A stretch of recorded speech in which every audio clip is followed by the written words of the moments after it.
Hello again, this is Scott and Brian from the Weave Generation channel, and today we're going to be talking about why do millennials fear the elderly.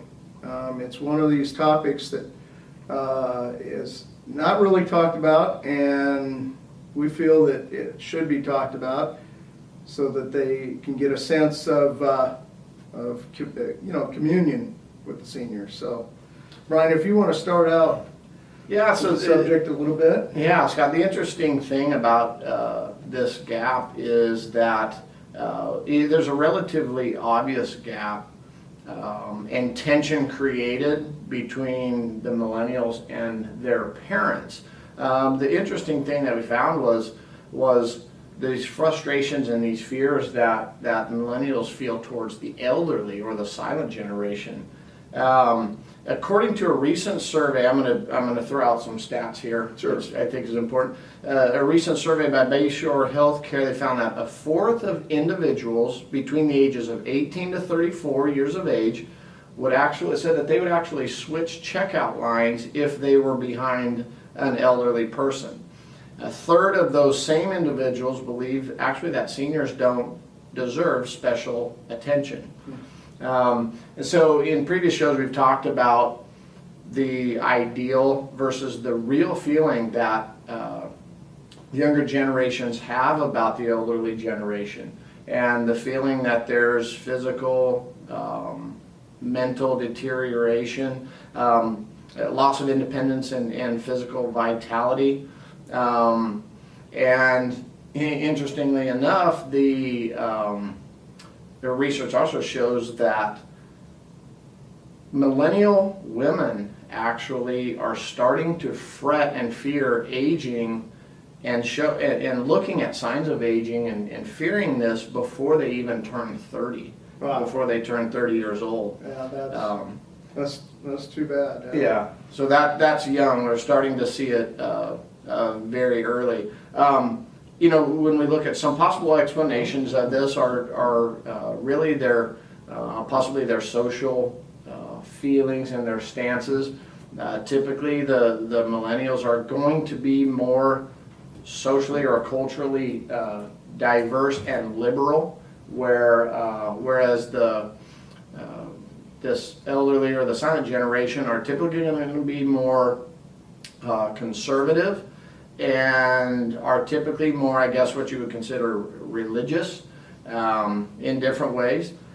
And the millennials are kind of looking at the elderly generation, and they're seeing them retired and slowed down and maybe more financially consistent, financially secure.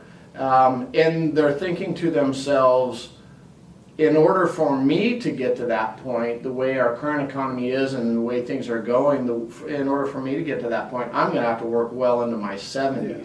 So there's a feeling of frustration there as to what they're going to have to do to get to that point. Mm-hmm. And so when we talk about, as we talk on the show about really weaving the generations together, what is common ground? What do we want to educate on? What do we want to talk further about and get these generations together as we're looking at this?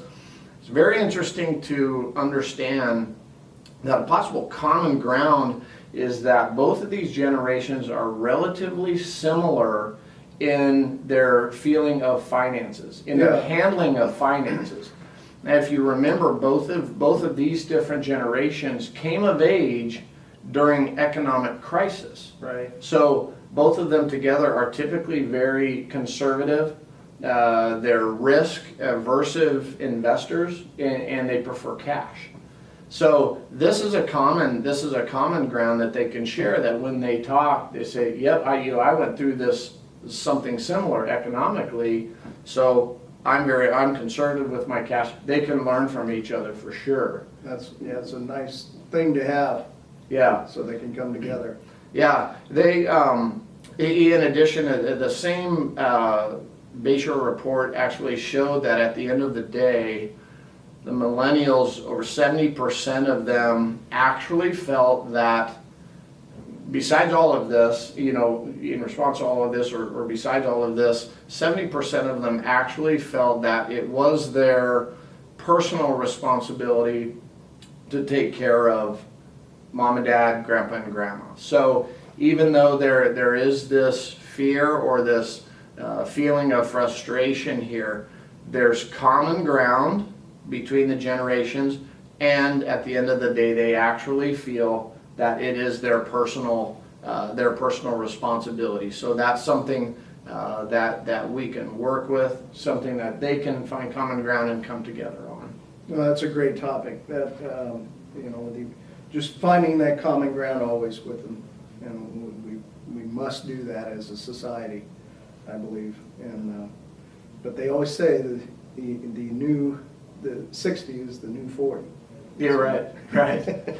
Anyway, we always encourage you to email us at weavegeneration@gmail.com, or you can call us at 402-413-0221.